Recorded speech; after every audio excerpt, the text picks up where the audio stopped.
Hi everyone. So today we'll be doing lead code question 1930, which is unique of three three palindromic subsequences, and it is a medium type question. Okay, and this is the daily problem for 4th January 2025. Okay, let's read out through the problem. So हमें दिया क्या क्या है, given is a string s, ठीक है. Return अपने को करना है number of unique palindrome of length 3 that are a subsequence of s. ठीक है. So this is just the problem statement. अब just two things we should know to solve this problem. एक तो palindrome क्या होता है.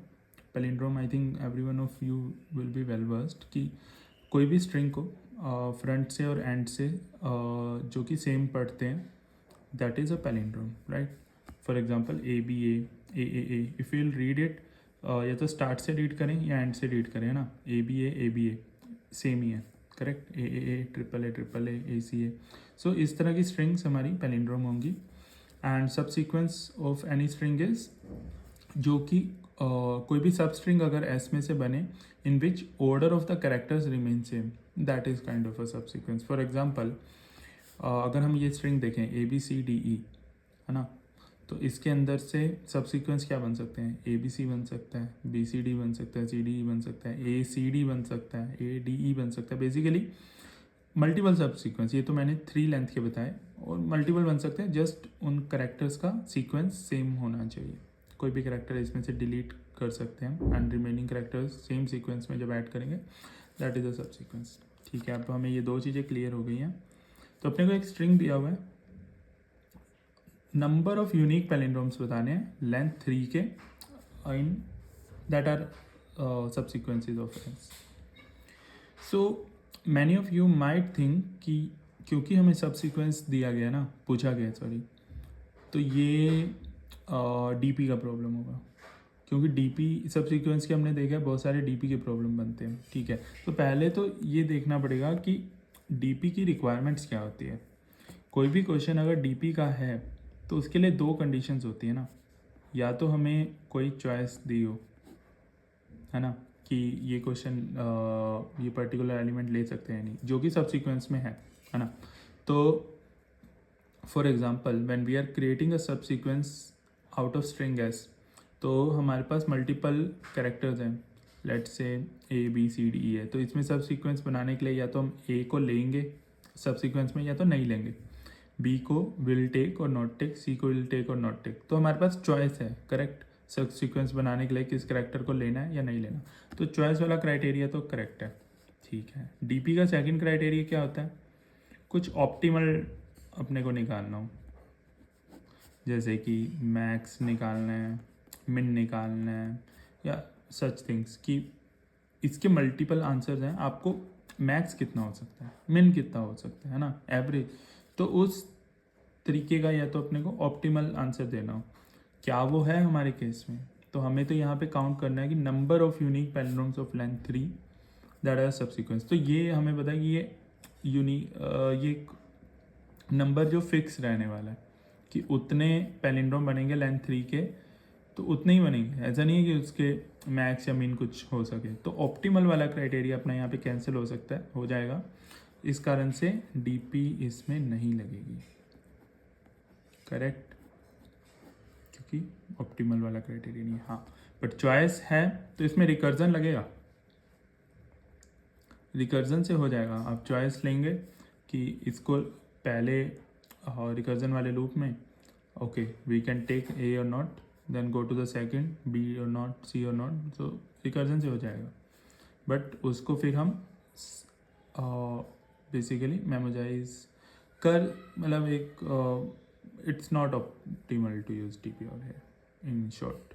Okay, ठीक है. तो हमें ये कंफर्म हो गया.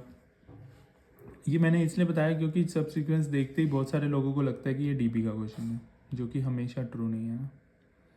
ठीक है. अब ये नहीं लगेगा, रिकर्जन लग सकता है, बट रिकर्जन विल और बैक ट्रैकिंग विल गो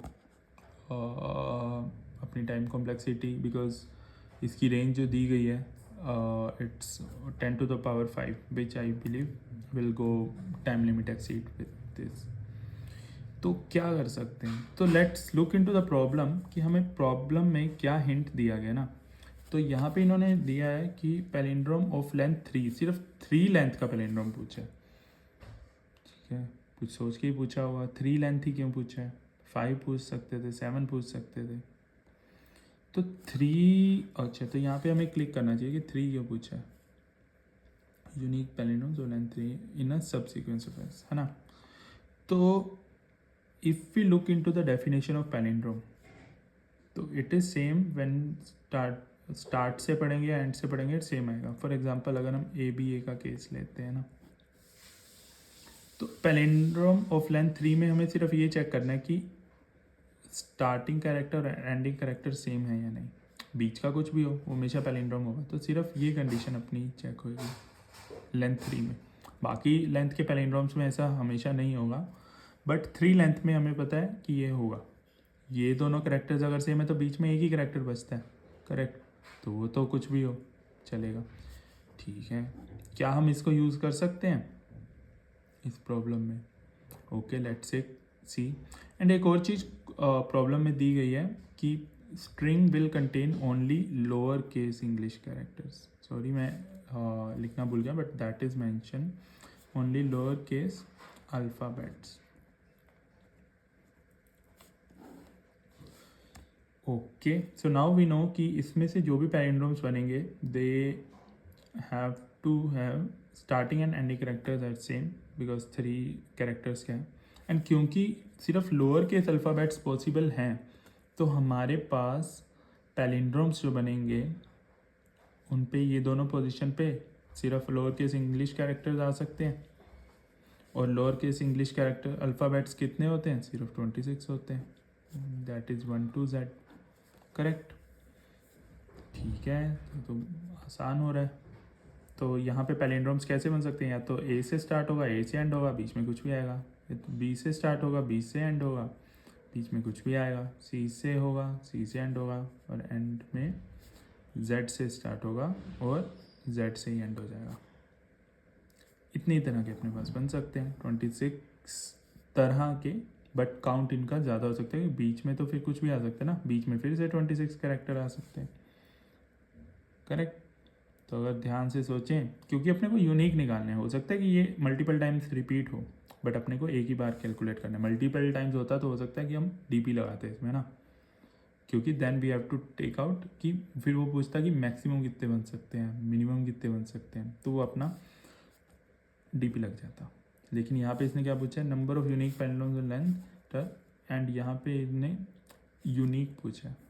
तो वो अगर 2 बार भी ए बन रहा है, लेट से कि अपने पास एक स्ट्रिंग होती ए बी सी ए, है ना. तो एक बार तो ए बी ए ये वाला बन जाता, दूसरी बार ए बी ए ये भी बन जाता. बट हमें मल्टीपल टाइम काउंट नहीं करना, एक ही बार करना है. इसीलिए हमने डीपी लगाई भी नहीं है इसमें. तो अगर हम ये देखें कि अपने पास 26 तो टोटल सीक्वेंस वैसे बन सकते हैं, और उसके हर एक के बीच में 26 पॉसिबिलिटीज़ भी हैं. तो अपने को ये पता लग जाएगा कि मैक्सिमम तो अपने 26 × 26 इतने सीक्वेंस बन सकते हैं. This is the max. मिन तो 0 है, तो अपना काउंट कुछ इन दोनों के बीच में रहने वाला है, करेक्ट. ठीक है, तो अपने को इतनी चीज़ पता लगी. अब इसको यूज़ कैसे कर सकते हैं? अब हमारे पास स्ट्रिंग दी हुई है, कुछ भी स्ट्रिंग है. तो अब इस स्ट्रिंग में लेट से कि अब मेरे को पता है कि मेरे या तो ए से बनेगा, ए से स्टार्ट होगा, ए से एंड होगा. तो ये 26 पॉसिबिलिटीज़ हैं जिससे स्टार्ट और एंड अपना निकल सकता है. तो इस स्ट्रिंग में मैं एक कैरेक्टर का स्टार्टिंग पोजीशन निकाल लूँ किसी भी कैरेक्टर की, और एंडिंग पोजीशन निकाल लूँ. तो ये मेरी 2 पोजीशंस तो फिक्स हो गई. उसके बीच में मेरे पास जितनी भी मैक्सिमम पॉसिबिलिटीज़ हैं वो सारी आ जाएंगी. ठीक है, लेट से यहाँ पे अपने पास स्ट्रिंग है. ऊपर वाला एग्जांपल ले लेते हैं. जैसे ये जो बाद में लिखा था ए बी सी ए. अब इसमें अगर मैं ए को देखूँ कि ए का स्टार्टिंग पोजीशन ये है, ए की लास्ट एंडिंग पोजीशन ये है, बीच वाले रहने देते क्योंकि बीच वाले अपनी पॉसिबिलिटीज बढ़ाएंगे ना, तो पहली पोजीशन और लास्ट पोजीशन हम फिक्स कर देते हैं। इसमें कुछ अपने पास लूज आउट नहीं होगा। बीच में से अगर मैं ये वाला ए या ये वाला लूँगा तो मेरे पास एक पॉसिबिलिटी जो कि आ सकती है, क्योंकि मल्टीपल टाइम आ जाए, रिपीट हो जाए, कोई लॉस्ट नहीं है, अपने को कुछ लूज आउट नहीं करना है। तो इसको फर्स्ट और लास्ट पोजीशन जो आएगी उनको मैं फिक्स कर देता हूँ। बीच में से इनमें से मैं कोई भी एक वैल्यू एक एक बार करके डाल दूंगा ना। इन दोनों को तो कर दिया, एक बार ए डाल दिया, ठीक है, ट्रिपल ए बन जाएगा। दूसरी बार मैंने बी डाल दिया, ए बी ए बन जाएगा। सी डाल दिया, ए सी ए बन जाएगा। ए डाला, मैंने देखा अच्छा ए तो पहले डाल चुका हूँ तो उसको नहीं डालेंगे, तो ए, तो अपने पास ए से स्टार्ट होने वाले, ए से एंड होने वाले 3 पैलिंड्रोम बन गए, ट्रिपल ए बी ए सी ए, ठीक है, इसका काउंट आ गया 3। अब फिर मैंने देखा अच्छा अगली पॉसिबिलिटी मेरे पास क्या है, बी से स्टार्ट और एंड होने वाले। मैंने देखा अच्छा बी से स्टार्ट होने वाला एक है, बी से एंड भी उतना ही हो रहा है, तो सेम पोजीशन होगी, तो मतलब 3 लेंथ का तो नहीं बन सकता, डी है 0। सी वाला भी सेम केस हो गया, तो यहाँ पे मेरा आंसर 3 आ जाएगा, करेक्ट। तो ऐसे ही मैं क्या करूँगा कि किसी भी कैरेक्टर की, अपने पास 26 कैरेक्टर्स है ना, हर कैरेक्टर की पहली start the first position and the last position हम लोग निकाल लेंगे और उसके बीच में एक आइटरेशन कर देंगे, मैक्सिमम पॉसिबिलिटीज़ कितनी हैं वो अपना आंसर हो जाएगा, सिंपल। बस थोड़ा सा हमें ये देखना था कि इसमें 3 जो इन्होंने दिया क्वेश्चन में, इसका कैसे यूज़ कर सकते हैं और सब सीक्वेंस में क्या। ठीक है, अगर ये अपने को क्लियर है तो इसका कोड देख लेते हैं। तो कोड में इफ यू सी, तो हमने बस वही करके रखा है जो आपको एक्सप्लेन किया अभी। तो इसमें क्या करेंगे ना हम, हर कैरेक्टर की, क्योंकि अपने को पता है अपने पास 26 कैरेक्टर्स रहने वाले हैं, तो हर कैरेक्टर की पहली the first position, this is the starting, और this can be also termed as की फर्स्ट पोजीशन और एंड लास्ट पोजीशन, ठीक है, उसको हम कैप्चर करके रख लेंगे, इसीलिए ये एरे को 26 का लिए, ठीक है। इनिशियली इसको -1 से कर देंगे, क्योंकि हो सकता है कोई कैरेक्टर्स हमारे स्ट्रिंग में प्रेजेंट ही ना हो, तो वो उनकी स्टार और एंड पोजीशन -1 ही रह जाएगी, है ना। ठीक है, तो एक लूप लगा देंगे स्ट्रिंग के ऊपर, कैरेक्टर को लेंगे, और अगर स्टार्टिंग कैरेक्टर -1 है तो बेसिकली स्टार्टिंग वाला जो फर्स्ट कैरेक्टर है वो सिर्फ एक ही बार इनिशियलाइज होगा, जो भी उस कैरेक्टर की फर्स्ट पोजीशन आएगी। तो जैसे ही फर्स्ट पोजीशन आएगी इसका मतलब वो -1 था, तो फर्स्ट टाइम पे उसको आई पोजीशन दे देंगे, एंड वाले को हर बार चेंज करते जाएंगे। तो बेसिकली जब अपना लास्ट बार आएगा आइटरेशन में, वो एंड को ओवरराइड कर देगा। तो इसमें when our loop will end for that character will contain the last position and start will contain the first position, क्योंकि ये तो पहली बार ही सिर्फ अपडेट होगा।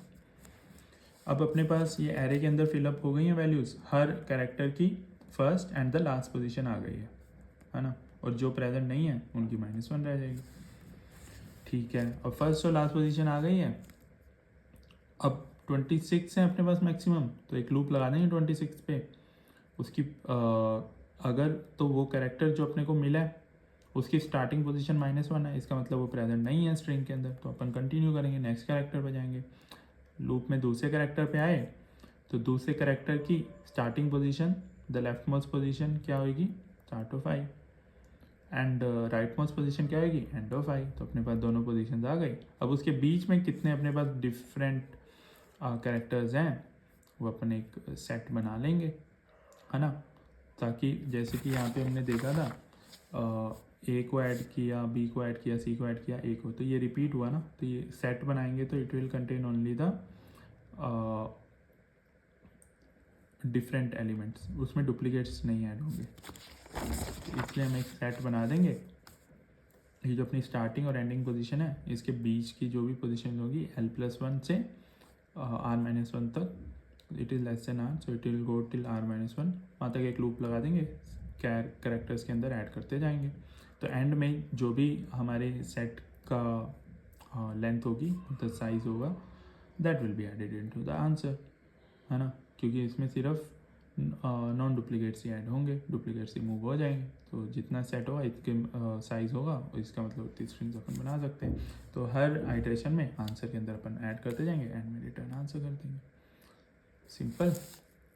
कुछ भी डाउट्स हो तो let me know in the comment section. This is the first loop, this is the second loop.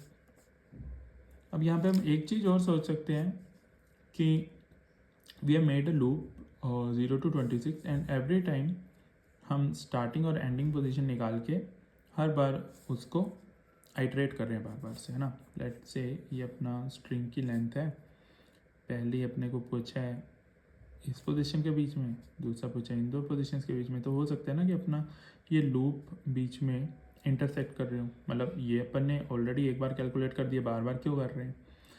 That में अराइज, क्योंकि पूरा पूरा लूप लगा रहे हैं, तो ऑर्डर ऑफ एन में चल रहा है ना बार बार ये वाला अपना लूप। बट ये यहाँ पे ज़्यादा डिफरेंस इसलिए नहीं डालेगा क्योंकि हमारा जो अपर लूप है that is only running for a constant time, constant length 26 बार चलेगा।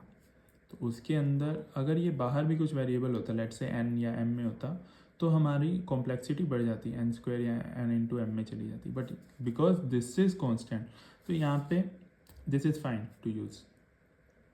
बट हम लोग ऑलरेडी इसको स्टोर भी करके रख सकते हैं सो दैट हमें बार बार सेम प्रॉब्लम नहीं सोल्व करनी पड़े, जैसे कि हमने पहले रेंज वाले क्वेश्चंस में देखा है।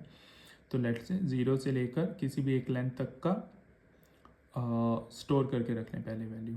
बट उसमें क्या होगा, हमारी स्पेस काफ़ी यूज़ होगी, because this is string can be of the length of the order 10 to the power 5। तो हर